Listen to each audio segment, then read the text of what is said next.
हमारे राहुल जी से बात हुई है यही अग्निवीरों को लेके, जो राजनीति हो रही है सेना के ऊपर, वो राजनीति ना की जाए, तो इसके बारे में बात हुई थी। तो उन्होंने पूछा था कि एक्चुअल जो अग्निवीर की जो ट्रेनिंग है वो दी जा रही है, उससे क्या सेना चल सकती है, देश की सुरक्षा हो सकती है, इस बारे में बात हुई थी। तो सच्चाई ये है कि उससे चल नहीं सकती सेना। कोई फायदा नहीं है अग्निवीर का?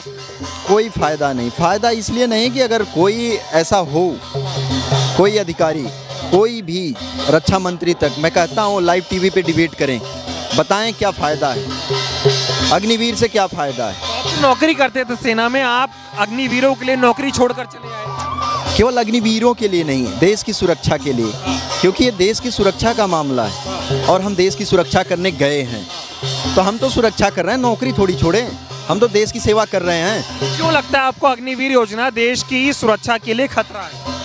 इसलिए लगता है कि आप बताइए, जब अगर आपको प्रशिक्षण नहीं मिलेगा तो आप देश की सेवा कैसे करेंगे?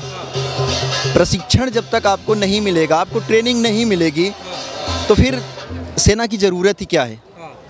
फिर क्या ज़रूरत है? वो अग्निवीर भी मत बनाइए ना, सीधे यहाँ से उठाइएगा जनता को, ले जाके जिस दिन ज़रूरत होगी सरहद पे खड़ा कर दीजिए। आप तो पक्की भर्ती में थे, आपके साथ भी अन्याय हो रहा था क्या सेना में?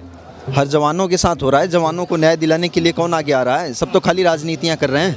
मोदी जी जवानों के साथ मिठाई खाते हैं, होली मनाते हैं, दिवाली मनाते हैं, वो तो कह रहे सेना को मजबूत कर दिया। अधिकारियों के साथ खाते हैं जो बड़े बड़े, जो उनकी चमचागिरी करते हैं, जो गुलामी करते हैं उनकी।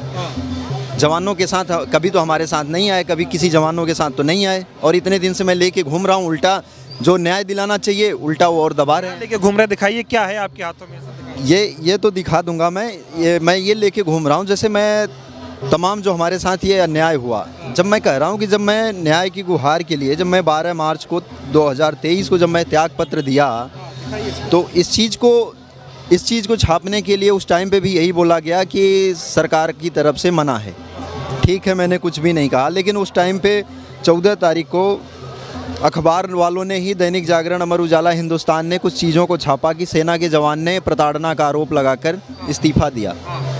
तो उस टाइम पे फिर इस चीज़ों को पूरा नहीं लिखा गया। 12 मार्च 2023 की बात कर रहा हूँ। फिर उसके बाद फिर मुझे भगोड़े का लेटर इशू किया गया। जब मुझे भगोड़े का लेटर इशू किया तो फिर मैं दोबारा गया, खुद से गया, लेकिन वहाँ पे जाने के बाद फिर तमाम प्रकार की प्रताड़नाएं दी गई, और प्रताड़नाएं में ये कहा गया कि आप नौकरी करिए, माफ़ी मांगिए और नौकरी करिए।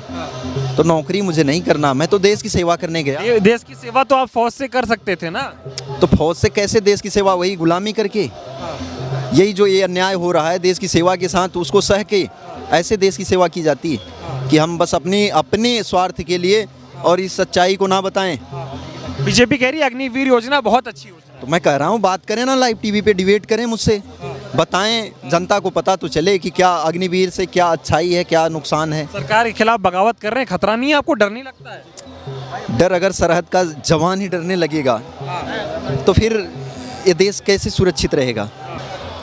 ये सेना के पहले उच्च अधिकारी मुझे मरवाने की कोशिश किए, फिर उसके बाद वहाँ से लोग 6-7 लोग आए थे मेरे घर पे, मेरे घर तक मुझे मारने आए थे। तो इस चीज़ों को जब मैंने बताया तो पहले जब मैं उनसे पूछा तो बोले ऐसा कुछ नहीं है, ऐसा कुछ नहीं, कोई बाहर नहीं है। लेकिन जब मैं उनको पकड़ा, जब उनका वीडियो बनाया, सेना के अधिकारी ही आपको मारने की कोशिश कर रहे थे? हाँ बिल्कुल, सेना के अधिकारी ही, बड़े बड़े अधिकारी करवा रहे थे। ये किया जाता है। आज हम सरहद पे शहीद कम हो रहे हैं, अंदर मारे ज़्यादा जा रहे हैं। पुलवामा अटैक क्या था बताइए? RDX कहाँ से आया? न्याय मिला जवानों को हमारे?